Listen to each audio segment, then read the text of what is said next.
Harvest time. In the time of the rice harvest, everyone was busy cutting, gathering, and winnowing the grain. The boys at the mission were excused from classes so that they might help in the fields. For many nights the village boys had camped by the rice fields in order to protect the precious grain from the marauders. They put up crude shelters and tents to sleep in and built campfires to keep the monkeys from destroying the grain. The boys enjoyed telling ghost stories as they took turns sleeping and watching. It always made the doctor feel sad at harvest time, for many of the boys who went to the mission school were disturbed by these ghost stories, and their minds were filled with doubt. Sometimes it took weeks of prayer and counsel to bring them back to normal thinking, free from the ancient superstitions. Sometimes one or two of the boys would leave the mission school no longer having a desire to learn about the Bible or to serve the God in heaven. Since it was rice harvest, Kasumo and Kamari were making plans to go home. "I will take White Nose and my fishes," said Kamari, "but I wish Long Ears had not run away. I would like to take him with me, too. I will not forget my sweet-smelling soap, what is left of it. It was a birthday gift from Lotus. I saved some of it so that Mother can bathe Adu with it.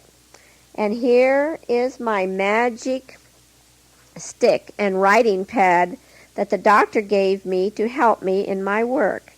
I will miss Lotus and Sundarama and Mela and Netta," said Kasumo. "I will miss Tanny, too, and all the people who have been so good to us. I will miss our mission lady most of all. I wish that we could come back again." "Perhaps we can," said Kamari hopefully. "There are so many things I want to learn. Someday I want to be a teacher like Tanny." "I think I will miss the night meetings most of all," said Kasumo. "So will I," said Kamari. "I will miss the doctor, too. I like the stories that he tells and the pictures that he shows us at night." It was a sad parting when Father came to take his daughters home. Kasumo and Kamari said goodbye to the mission lady and all their friends. "I hope you can come back again," said the mission lady as she embraced the girls. "We will miss you. Remember, each one of us must be missionaries, shining lights wherever we go. You can help your mother in many ways. She will be proud of you and be happy that you came to the mission. You can also help your brother Adu as he grows bigger. You can teach him many wonderful things. Goodbye, little flower and princess." Kasumo and Kamari were glad to be home again. They visited all the familiar places, the stump where they had watched the sunset, the log beside the door where they had hidden while the neighbors danced about the fire to celebrate the birth of Adu, the enclosure where the cow was kept during the night, and the pond where Mother washed her clothes, and the bund in the rice field where Father was finishing rice harvest. There were so many things to talk about and many experiences to relate as they sat around the fire and watched the moon rise. Little Adu was well and strong. He sat up and played. He could laugh and be happy. Kasumo and Kamari loved their little brother. Soon he would be big enough to play with them. Someday he would be big and strong like Father. Mother was happy to have her two girls home again. She smiled down at them proudly. "My little flower and my princess," she said lovingly. How happy she was that she knew about the God in heaven. She was no longer afraid during the dark nights, for she knew that angels were sent to watch over their home and protect them from harm. Father was also happy to have his girls home again. They were so happy and cheerful. He loved to hear them sing the songs they had learned at the mission. Father was happy, too, because of the rice harvest. There was plenty for his own use and some to sell. He paid the mission doctor for the cow and a little extra for medicines.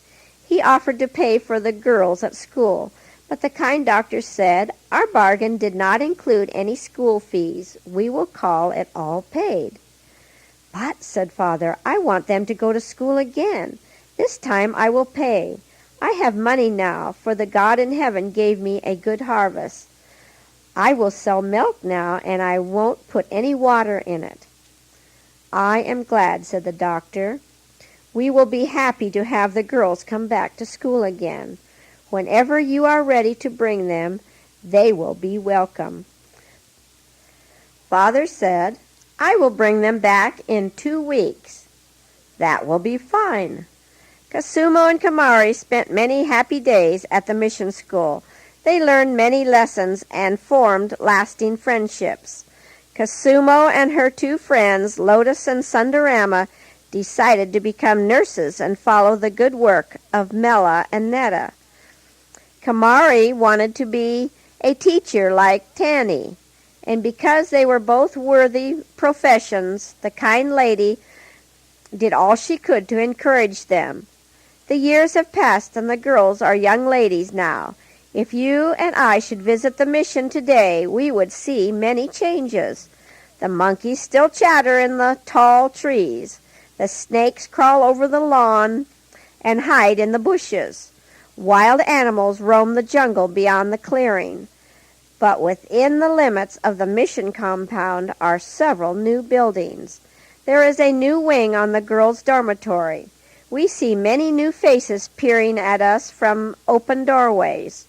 We go on to the new school building, and there we find Kamari standing beside a young pupil who is trying to form strange characters on a writing pad with a magic stick.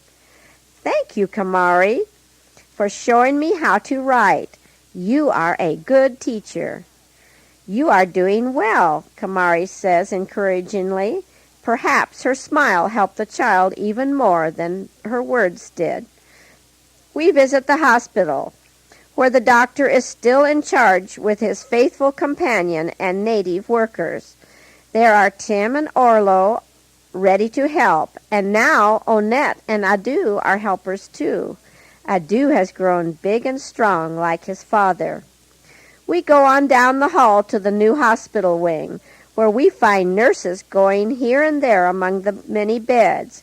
We recognize some of the faces above the white uniforms. There are Lotus, Sundarama, and Kasumo. Mela and Netta, too, are faithful to their duties, reflecting the kindness of their beloved mission lady.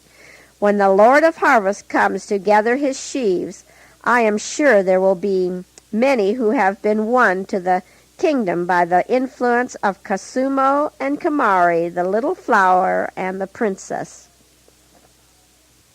I hope you enjoyed the story of Little Flower and the Princess.